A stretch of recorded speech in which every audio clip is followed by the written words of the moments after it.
Breaking news tayo mga kababayan. Pasabog po ni Marcoleta. Itong si Tito Soto bilang Senate President at Pampilo Lacson bilang Blue Ribbon Committee Chairman ay baka matanggal daw ito. Halaka! Dahil po dito sa agawan po ng witness na si Bryce Hernandez ng DPWH na biglang inagaw po ng Kongreso at inaagaw yung kustodiya kung sino ang hawak dito, kung saan kanino yung custody. Ngayon po mga kababayan, bali-balita na parang si Tito Soto tatanggalin. Totoo kaya ito mga kababayan? Kasi nga po, dito po sa pagbuljak ni Marcoleta, galing mismo sa bibig ni Tito Soto. Nakausap si Martin Romualdez dito sa paghingi ng pabor na, ilipat natin ng kustodiya, ilipat natin sa PNP. Ayon dito kay Marcoleta mga kababayan, siya pa yung Blue Ribbon Committee Chairman nung panahon na yon. May papel na, may legalities na ngayon.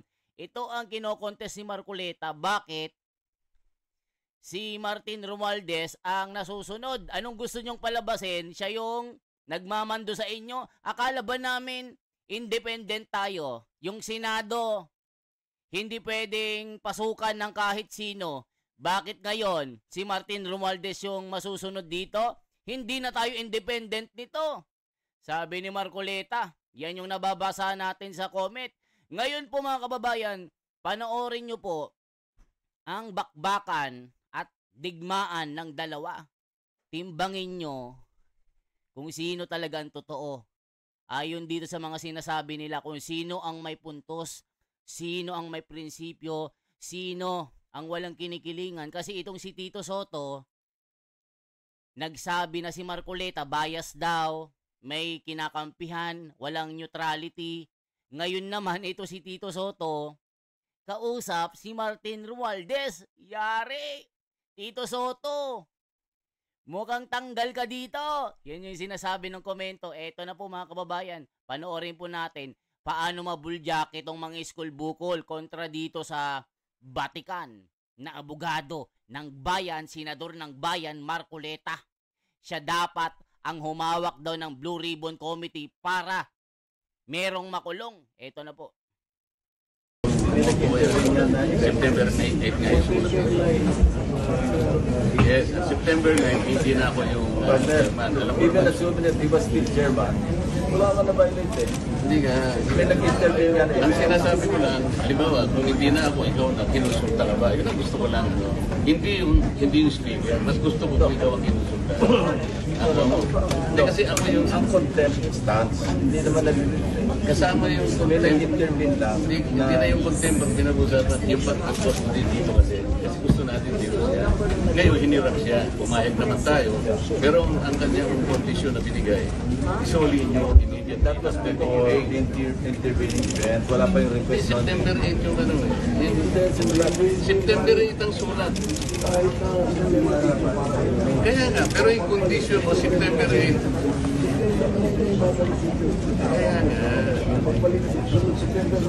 Sabi, ibalik nyo dito in the Senate, hindi sa PNP. O nakita nyo mga kababayan? Tignan nyo, nag-i-intervene agad itong Kongreso. Bakit nadidiktahan ang Senado at itong bagong Senate President at bagong Blue Ribbon Committee Chairman? Na bakit sa kanila yung kustodiya ng witness? Bakit nawala at tila kinidnap itong witness na si Bryce Hernandez? Halaka, mga kababayan. Kasi nga kahapon ayon dito sa statement ni Senador Marcoleta, mukhang dinidiktahan nila itong mga witness dito pagka sa kabila na contempt. Ngayon, hindi po nakipag-usap itong si Tito Soto sa buong kapulungan ng Senado na ililipat yung kustodiya. Basta na lang kausap si Martin Romualdez. Ito naman si Zubiri pinagtanggol na wala daw kasalanan si Tito Soto. Dito naman, tumalbog kay Ping Lacson, pinagtatanggol naman si Tito Soto. Na tila may kuntsaba. Ang sinasabi ni Marcoleta dito, kinonsulta ba itong si Blue Ribbon Committee? Bakit kay Tito Soto pinadaan? Ano ba talaga? Akala ba natin independent tayo? Akala ba natin wala tayong kikilingan? Bakit ngayon si Speaker Martin Romualdez ang nasusunod? Bakit nagpapadikta tayo? Sabi ni General Bato. Sabi rin ni Marcoleta, halaka. Yari kayo. Umpisa pa lang. Sablay na yung mga trabaho nyo. Yan kasi nauna yung yabang yung dalawa. Nainggit kayo kay Marcoleta, kaya sinabotahe nyo. Pinagplanuhan nyo para matibag ito. Ngayon, naagaw nyo yung pwesto. Na sinasabi nyo, walang direksyon, hindi marunong, walang investigador ngayon. Anong sinasabi nyo? Sino ang bias ngayon? Galing mismo sa salita ni Tito Soto, kausap si Martin Romualdez. Sinabi lang na ilipat sa PNP, aba, oo God, oo na. Hindi man lang kinonsulta itong si Marcoleta kasi nga, yung contempt order siya gumawa. Yari, sablay ka. Tanggal agad ito. Pero kinonsulta nga, halimbawa, ikaw na nga nun, bro. Kinonsulta ba, chairman ng Pulito? Yun lang naman. Oo, hindi nga. Ang kinonsulta kasi yung speaker eh. Dapat kinukonsulta ko. Ako, walang kinukonsulta. Hindi nga nag-request nga si speaker. Kasi masabi mo si speaker. Kaya nga. Hindi mo, dapat naman lang sana may konsulta. Chairman ng Pulito na yan ang sinasabi. Naintindihan ko yun. Pero yung consultation is important because yung Senate custody nandito, at yun ang condition na binigay ninyo. But that was the condition that you gave. Senate. Condition. Pero nung ibinabalik niya, Legal and physical. sa focus yung pipili. Ano ba gusto mo? Yun naman ang tama eh. Sabi ko hindi na kailangan ng motion dahil sa sulat ibabalik natin immediately. Immediately. Quality decision ako lang, babalik dito, pinahiya ako yung paano po tayo may kailangan nila? Kung gusto mo, Ewan ko kung paano tayo mga kailangan sa kanila. As far as we are concerned, kung ano yung... Si JP Mendoza, kukunin natin eh. Si JP Mendoza, nasa posto, hiramin natin. Pero hindi natin siguro kukunin ang custody sa kanila din. Hindi natin kukunin. Takot si Tito Soto, paano daw naman pag tayo nangailangan?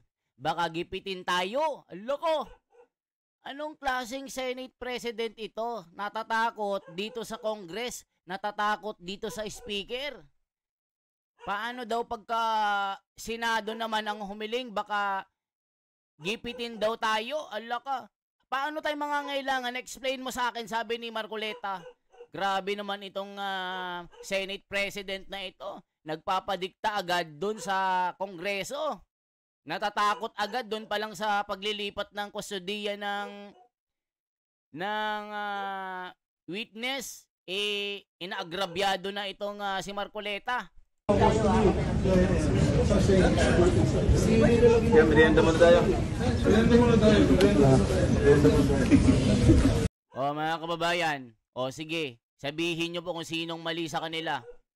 Bakit hindi kinonsulta ni Senate President Tito Soto ang buong kapulungan ng Senado? Bakit siya lang ang gumagawa ng desisyon?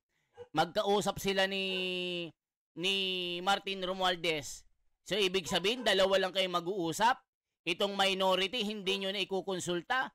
Sila yung nagpa-contempt dyan. Basta lang ninyo ililipat kung saan gusto nyo. Yan ang sinasabi ng Marcoleta. Konsulta nyo sa dating gumawa ng contempt order. Hindi naman kayong gumawa ng contempt order eh. O ngayon, sinasabi ng mga netizen, bali-balita, tatanggalin itong si Senate President Tito Soto kasi unang sabak palpak agad, nakita agad ang pagkabayas. Ito namang school bukol na isa, Blue Ribbon Committee, hindi mo alam kung marunong.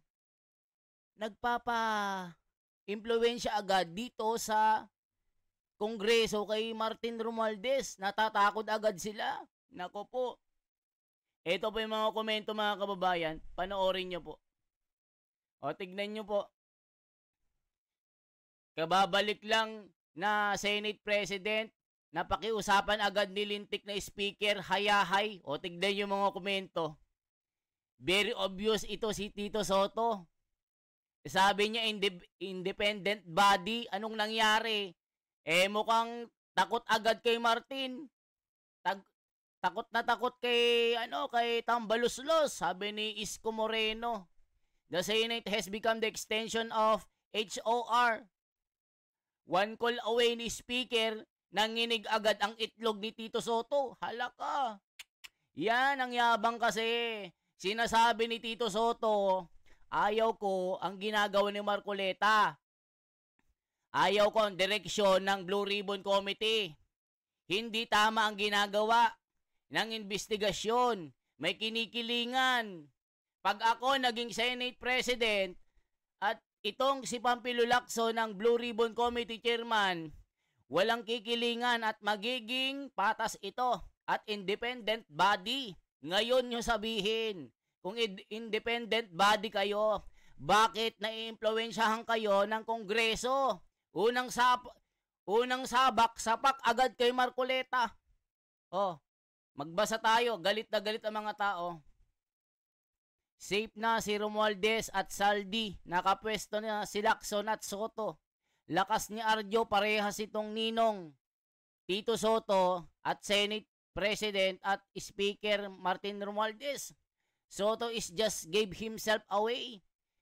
Sa tagal ni Tito Soto sa Senado, hindi pa rin natuto. The Philippines need a wise and intelligent SP. Right? Like Marcoleta. Hindi kasi lawyer, kaya ganyan. Uto-uto at guni-guni ang mga desisyon. Mas may respect si Toto sa House Speaker kaya sa mga kasama niya sa Senado. Pag ganyan, tagilid din ang Senado ngayon. Nako po, sabi ni Espiritu Santo, maliwanag na kasama sa mga sindikato itong si Soto, kaya ninakaw nila ang posisyon ni Chis at Marcoleta. Hindi kasi nila mahawakan itong dalawa.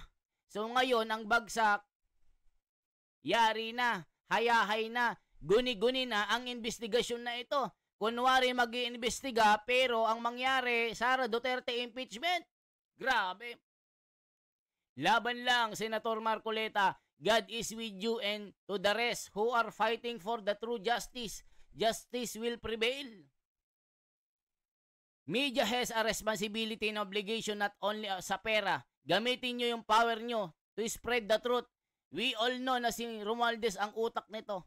I'm against Dutertes. Mag-isip kayo, sobrang walang hiyang to. Maawa kayo sa bansa na to. Congrats Senate on your new comedian, TV host, Senate President. Naku, lawyer versus comedian, sabi ni Tim Tumbang Preso. Mukhang merong pinoproteksyonan ang bagong pamumuno ng Senado. Dapat sa Senate yung custody. I have nothing negative against President Soto, but please, is there a possibility to replace with him another Senate ASAP? I find him weak. He just appointed recently to be the President of the Senate, but then he immediately made a bad decision, placing Bryce in PNP custody. What kind of decision was that? You don't even ask your colleague to the Senate to ask your co-senators about the decision making. Naku po mga kababayan. Mahinang nila lang ang SP. Napaka-ipokrito. Weak. Parang BBM. Sabi ni Nicolas, hay nako Soto, wag mong ipilit. Ayan ang sinasabi natin mga kababayan. Pag hindi abogado, nabobola. Pag hindi abogado, marupok.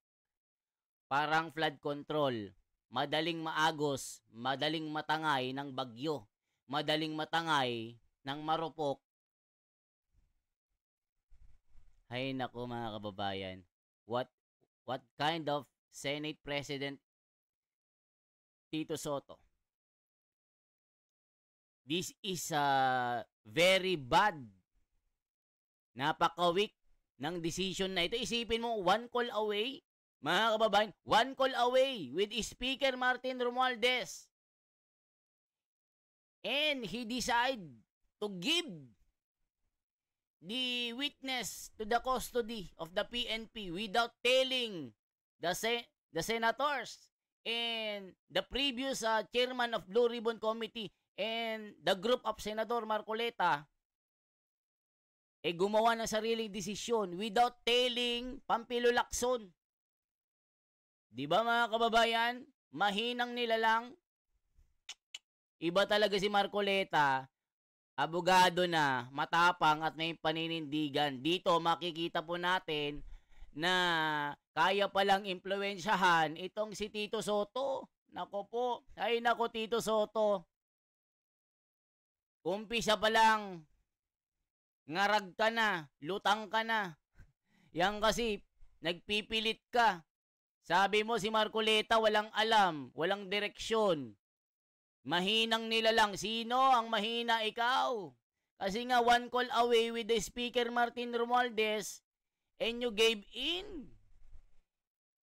Nakita nyo po mga kababayan? Hay nako. Hindi talaga maganda if you're not a lawyer. Madali kang maloko. Binobola ka lang ng isang speaker. Nako po. You never ask sa iba nyong kasamahan, ano daw, what if kayo mangailangan. Siya sinasabi ko mga kababayan. Natatakot, paano daw? Pag nangailangan ang Senado, baka gipitin daw. Nako po, what a decision. Napakahinang nila lang ito mga kababayan. Kita nyo? Kaya binigay itong witness para pag Senado daw ang humingi din, pagbibigyan din. Nako po, napakahinang nila lang naman itong speaker na ito, speaker, Senate President. Hay nako, wala ganun talaga kahit di mangampanya yan si Soto. Kung araw-araw naman siya napapanood sa Itbulaga, posible mananalo pa rin sa eleksyon. Nako po. Senator Marcoleta na lang. Sana palitan nyo yan. Pinagbigyan si speaker, kumpare kasi. Kasal kasi ni Ninong ni Atayde at nitong si Maine Mendoza. Aba Tito Soto, ang kapal naman ng mukha mo, sabi. Aba Tito Soto at Senator Lacson, para ba talaga kayo sa bayan o para kay Tambaloslos? Sabi ni Anita Dominguez. Yan ang gusto ko na. Yan gusto ng gobyerno, One Bull University graduate, kakalungkot nangyari sa bansa natin. Huge respect to Senator Marcoleta. Alam nyo ba mga kababayan? Ito po, breaking news po ito. Alam nyo ba yung balita sa South Korea na nangutang ang Pilipinas ng pera, 700 billion. Binawi. Kasi nga po, balitang-balita sa South Korea, yung corruption sa Pilipinas, napakatindi. May balak pang umutang itong gobyernong ito. Para saan?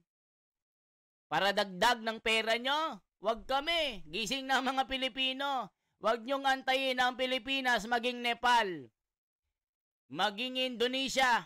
Malapit nang magising ang natutulog na higante. O mga kababayan, panoorin nga natin itong si Bryce Hernandez kung nasaan na po siya. Ito po mga kababayan, panoorin natin. Matapos ang mahabang deliberasyon dito sa plenaryo ng Senado at pagdebate ang mga senador na pagpasyahan ng mayorya at napagpasyahan ng Senado na i-commit o ilipat ng Pasay City Jail si Bryce Hernandez, ang dating Assistant District Engineer ng Bulacan, na nakakulong ngayon sa PNP Custodial Center matapos nga na humarap sa pagdinig ng Kamara kahapon at magdesisyon ang liderato ng Senado at Kamara na doon siya pansamantalang ikulong. Sa sesyon kasi ngayong hapon, kinwestiyon ng minorya sa Senado ang naging desisyon ni Senate President Vicente Soto III na ipakulong pansamantala ang dating Assistant District Engineer na si Hernandez sa PNP Custodial Center. Sa plenary session, tinanong ni Senate Minority Leader Alan Peter Cayetano kung tama ba na binabago ang polisiya o desisyon ng Senado kapag may hiling ang Kamara. Paliwanag ni Soto, walang nabago at katunayan nasa kustudiya pa rin ng Senado si Hernandez. Nag-usap pa niya sila ni Speaker Martin Romualdez kahapon at napagdesisyonan na sa PNP Custodial Center na lang siya ikulong. Kinwestiyon din ni Senador Ronald De La Rosa at Senador Rodante Marcoleta ang desisyon at nais nila na ibalik sa detention facility ng Senado. Giit nila, hindi maganda ang dahilan ni Hernandez na kaya ayaw bumalik ng Senado ay dahil sa mga banta. Maraming beses na nilang maipinakulong sa Senado pero wala namang nangyaring masama sa kanila. Dahil naman ipinagpipilitan ng minorya ang kanilang nais na ibalik dito sa Senado ay naging mainit yung diskusyon hanggang sa mag-suspend muna ng sesyon. Pero sa pagbalik ngayon ng sesyon ay nagmosyon si Senator Jinggoy Estrada na i-commit sa Pasay City Jail ito si Bryce Hernandez na sinigundahan at sinang-ayunan ni Senate Majority Leader Juan Miguel Zubiri at sinang-ayunan din ng bagong chairman ng Senate Blue Ribbon Committee na si Senator Panfilo Lacson. At kahit ipinagutos na ngayon sa Senate Sergeant at Arms na ilipat ASAP as soon as possible ito si Bryce Hernandez sa Pasay City Jail mula sa PNP Custodial Center. At yan ang balitang kumpirmado. Sigurado, ito ang Radyo Patrol. O yan mga kababayan, nakita nyo po. O, ano masasabi nyo sa Pasay City Jail na nalipat si Bryce Hernandez? O, ano masasabi ng mga kababayan natin? Nako po, Tito Soto, tanggal ka ngayon. Palitan ka na. Mas okay pa si Cayetano. Kung ayaw nyo kay Marcoleta, si Cayetano, tignan, huge respect to Senator Marcoleta. Hanggat nasisilaw ng pera dyan sa kanila, hindi yan sila magkakaintindihan. Walang mangyayari sa bansa. Sana kasuhan na yung mga nandyan na di binoto pero andyan. Nakakahiya, Amerika, Korea, di pumayag umutang ang bansa ng pera. Tignan nyo po. Ang kulit naman ni Tito Soto nakakayumot. Hirap umintindi, hindi kasi abogado. Dapat kasi ang ginawa dyan ni Tito Soto, ibinalik niya muna sa Senado. Total, wala namang immediate threat kasi wala naman siya Blue Ribbon Committee ng makontempt si Bryce. Parang professional courtesy ba? Paggalang na lang sa mga kapwa-senador niya.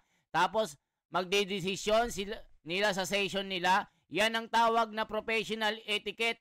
Kaya yan, nagkagulo tuloy. Hindi ibig sabihin, SP ka, hindi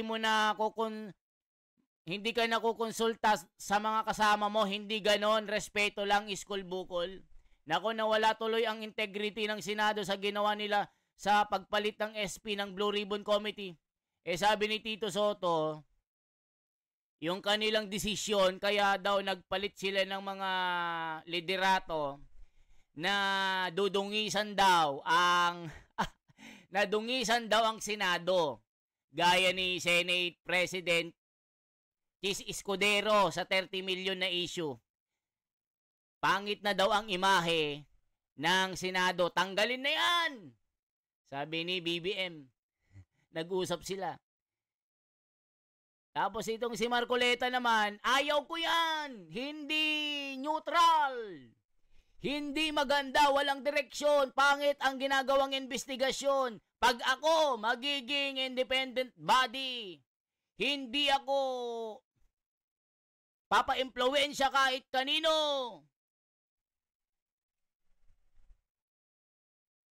One hour ago. Hello. Kumpare, ano na, ano balita? O kumpare, kumusta? Ano yung lagay dyan? Pwede ba nating ilipat si Bryce dito sa kustodiya? Dito sa Kongreso, ilipat natin sa PNP? Sabi nung isa, tambalaslos. Okay pare, wala no problem. Eat bulaga! Nung nakita ni Marcoleta, buljak ka ngayon. Senator, Senate President, Blue School Bukol, Tito Soto. Ngayon mo sabihin na hindi ka nadidiktahan. Sabi ng iba, palitan ka na daw agad ASAP. kung meron ka pang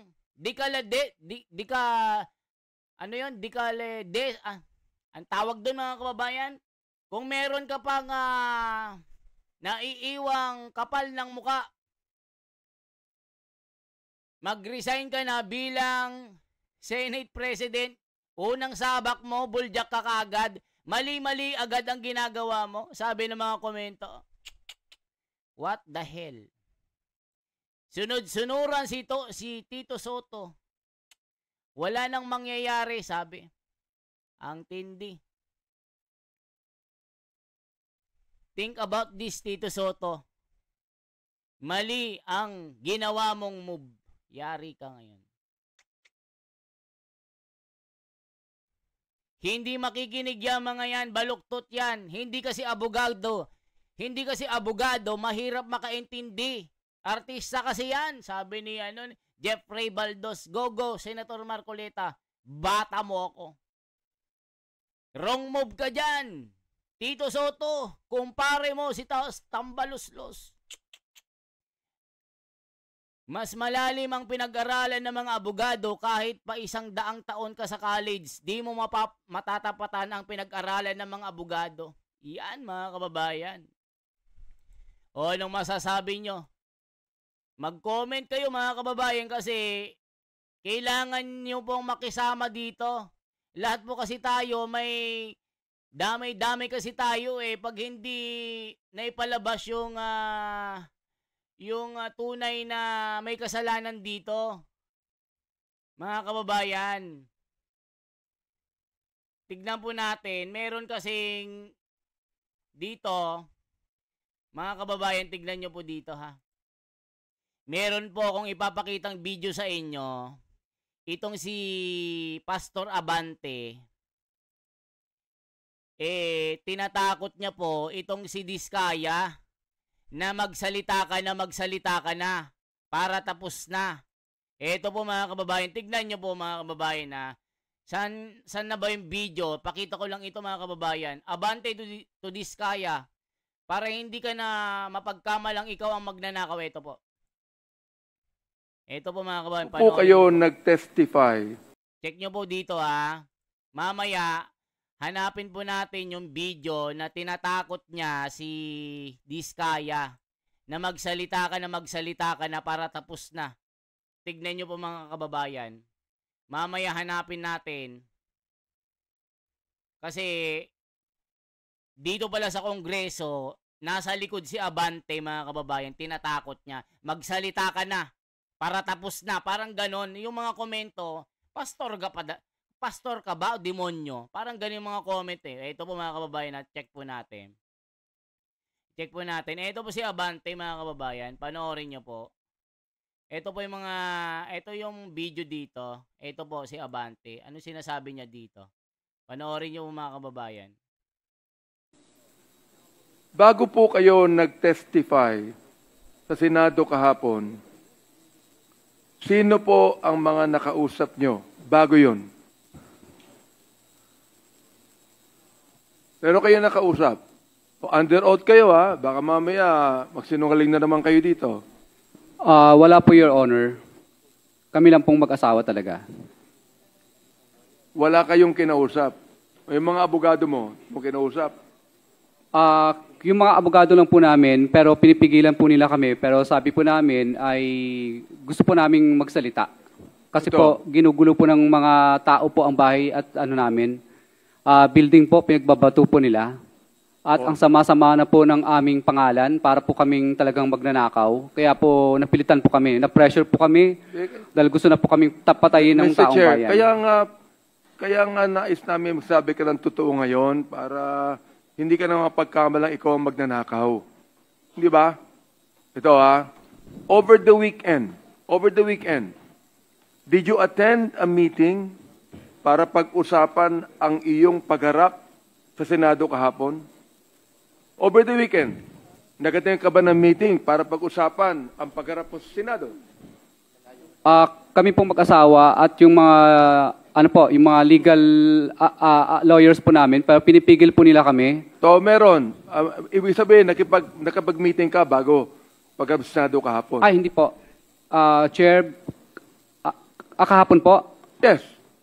Bago yung inyong pagharap sa Senado kahapon, over the weekend, siguro a week before, siguro mga Wednesday, for example, Meeting suspended. nag-attend ba kayo ng meeting para pag-usapan? O dito mga kababayan, para kasing pinapalabas ni Abante, diliktahan nila Marcoleta, diliktahan ng Senado itong mga pinagsasabi ni Diskaya. Yun po yung gusto nilang tumbukin, na lahat ng pinagsasabi dinidiktahan. O ngayon mga kababayan, hahanapin ko po yung pananakot ni Abante dito kay Diskaya. Meron yun mga kababayan Dapat kapag hindi halal, bawal magtanong ito yung congressman ni ni Garcia. Nako po. Sa pagkahaba-haba ng usapan ng Tuwadcom sa flood control corruption na involved ang mga congressmen sa Duterte administration pa rin ang hantungan. Nako po mga kababayan. Yan ang sinasabi natin. Puro Duterte sila mga kababayan. So hanapin natin yung video na tinatakot po ni Abante galit kay Carly Diskaya. Ito po mga kababayan. Ito po. Sabi nila ang totoo. Ayan. Galit na Tapos galit. ano?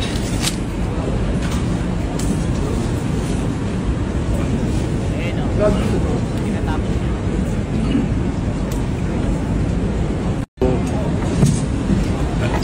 Sabi nila ang totoo. Tapos ano? Diba? Sabi nila totoo. Diba? Tinatapos niya. Sabi nila ang totoo. Tapos ano? Mga kababayan, magsabi ka ng totoo. Tapos na to. Pastor ako. Tignan nyo mga kababayan, gusto na manuntok si Kong Abante. Hindi niya mapaamin. Sinong nagsasabi ngayon na tama ang sinasabi ni Marcoleta na tinatakot nila yung mga witness? O kailanman hindi nangyari yan sa Senado, walang nangyari. Ngayon, nakikita nyo po si Abante. Dinadarag niya po si Carly Diskaya. Magsabi ka. Tapos na to. Tignan nyo mga kababayan. Magsabi ka na. Tapos na to. Iyan mo na. Diniktahan ka. Tignan nyo mga kababayan. Sinong hindi maghihinala sa mga ito? Tignan nyo, nung nasa poder nila Marcoleta, itong Carly Diskaya, malaya silang magsabi in their free will. Pero dito mga kababayan, merong dictation, tinatakot nila. Di tama ang sinasabi ni General Bato na kailanman in the history walang dinarag sa Senado. Diyan sa Kongreso, gawain nyo, natatakot kayo. Anong sinasabi ng mga komento? Ito po mga comment, mga kababayan. Ito. Tignan nyo mga komento, mga kababayan ko. Fake congressman, sabi ni Annalyn, Pastor Jack. Yan si Abante na mimilit magpaamin. Gargarga. Benny Abante, pastor. Gustong manuntok, sabi ni Johnny Lee. Yang umasta ang buhaya. Naku po, daming galit. Tignan nyo mga kababayan. Sino ngayon? Sino ngayon ang nang-i-intimidate? Sino ngayon ang nananakot? Tignan nyo si Pastor Abante. Kitang-kita po na tinatakot niya po si Carly Diskaya. Ngayon, sino ngayon ang palpak? Sino ngayon ang hindi neutral? Sino ngayon ang walang direksyon? Marcoleta? O itong si Tito Soto na nang-agaw ng pwesto? Na sinabotahe itong pagka-Blue Ribbon Committee ni Marcoleta at sinibak din si Chis Escudero. Sino ngayon mga kababayan, magkomento kayo? Sino ang walang direksyon? Abogado o komedyante ng Itbulaga? Nakakainit ng ulo mga kababayan. Kita nyo po, nakakaiyak. Binobola nila, dinadaya nila at ginagago nila ang taong bayan ng harap-harapan. Nakita nyo po, Tito Soto, nagdidesisyon ng siya lang po. Hindi niya kinukonsulta ang buong Senado. Basta na lang tawagan ni Romualdez, okay na. Wala nang ibang kausap, only Tito Soto. Paano daw? Pag nangailangan tayo, hindi tayo bibigyan. Sabi niya, hindi tayo pagbibigyan ng Kongreso pag ganyan tayo. Kailangan makisama tayo sa kanila. Diyos ko, Lord. What happened in the Philippines? O eto po, panoorin pa natin ang sinasabi dito. Mga kababayan, nang malaman nyo. Tignan po natin. Tignan nyo po.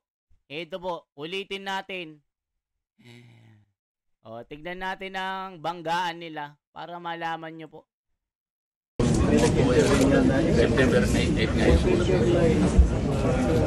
Yes, September 9, hindi na ako yung chairman. Alam mo Even naman. assuming that he was still chairman, wala ka na violate eh. Hindi ka. May nag-interview yan eh. Ang sinasabi ko lang, halimbawa, kung hindi na ako, ikaw na kinusulta ka ba? Yun ang gusto ko lang. No? Hindi yung speaker. Mas gusto ko kung ikaw ang kinusulta. Ako mo. Hindi kasi ako yung Ang contempt stance, hindi naman kasama yung may contempt. nag-intervene lang. Hindi na yung contempt ang pinag-usapan. Yung pag-post ko dito kasi. Kasi gusto natin dito siya. Ngayon, hinirap siya. Pumayag naman tayo. Pero ang kanyang kondisyon na binigay, isoli nyo immediately. That was before the intervening event. Wala pa yung request nun. September 8 yung ano eh. September 8 ang sulat. Kaya nga, pero yung condition mo September 8. Kaya nga. Sabi, ibalik nyo dito in the Senate, hindi sa PNP. Pero kinonsulta nga, halimbawa, ikaw na nga nun bro. Kinonsulta ba, chairman ng Pulito? Yun lang naman. Oo, hindi nga. Ang kinonsulta kasi yung speaker eh. Dapat hindi nga nag-request. Binabawi pa ni Tito Soto, walang kumukonsulta, tumawag na nga. Galing mismo sa bibig mo. Nako po mga kababayan, huling-huli ang isda. Huling-huli ang isda sa sariling bibig. Tumatanggi pa, huling-huli na nga. Nga si speaker, kasi masabi mo si speaker. Hindi mo, dapat naman lang sana may konsulta. Pero man ang Blue Ribbon na, yan ang sinasabi. Ayan ang sinasabi ni Marcoleta, courtesy, paggalang. Kung may paggalang ka sa mga kasama mo, hindi porke Senate President ka na, ikaw na yung magdidesisyon ng buong Senado, hindi ikaw. Kailangan group yan, group decision, hindi ikaw. Mahirap kasi mga kababayan pag hindi abogado. Mahirap ka usapin. Pag komedyante, artista, bobulahin ka lang. Naintindihan ko yun. Pero yung consultation is important because yung Senate custody nandito. At yun ang condition na binigay ninyo. But that was the condition that you gave. Senate. Ito kasi mga kababayan, si Tito Soto, sariling sikap. Nagmamagaling. Alam mo, Senate President Tito Soto, kung nakakaintindi ka ng sinasabi ni Marcoleta, respeto, courtesy, at professionalism. Hindi porke ikaw yung Senate President, ikaw na yung alone, ikaw na yung sole decisioner.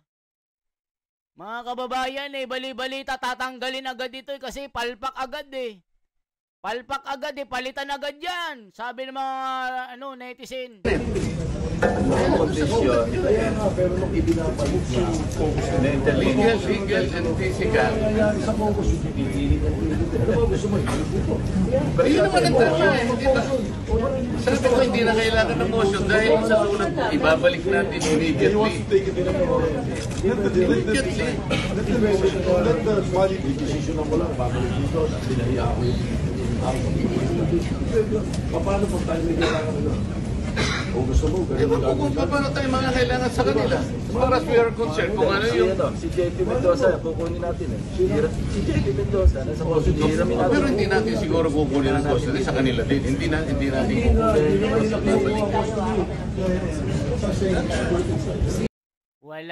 Wala mga kababayan. Sabi ni Tito Soto, paano daw pag tayo naman ang mga ngailangan sa Kongreso?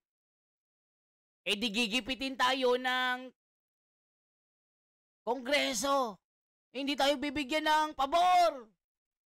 Eh sabi ni Marcoleta, paano mangyari yan kung hindi naman natin kukunin ang custody? Utak, Tito Soto, utak ang gamitin mo. Hindi ka kasi abogado, kaya ganyan ka magdesisyon. Feeling mo, nag-aartista ka pa din. Oy, Senate President ka na. Hindi ka sa teatro. Wala ka sa tanghalan. Wala ka sa sa pag-aartista. Tignan nyo, sabi niya, paano pag tayo nangailangan? Hindi din tayo pagbibigyan. Sabi ni Marcoleta, paano mangyari yun? Hindi naman natin kukunin ang kustodiya. Halimbawa, yung isa, mga kababayan, halimbawa, may isang testigo, sila ang may kustodiya, hindi naman kukunin ng Senado yung ownership. Sige nga, Tito Soto, one call away, one phone away. Hello, kumpare, akin na yung witness, sa akin muna. Tapos bumigay ka na agad. Ngayon, sablay ka na. Unang sabak, sibak. Mga kababayan, kayo nang magkomento. Yan lamang po ang aking bahagi sa reaction na ito. Mabuhay po. Pa-like, pa-share po, pa-subscribe. Mabuhay po.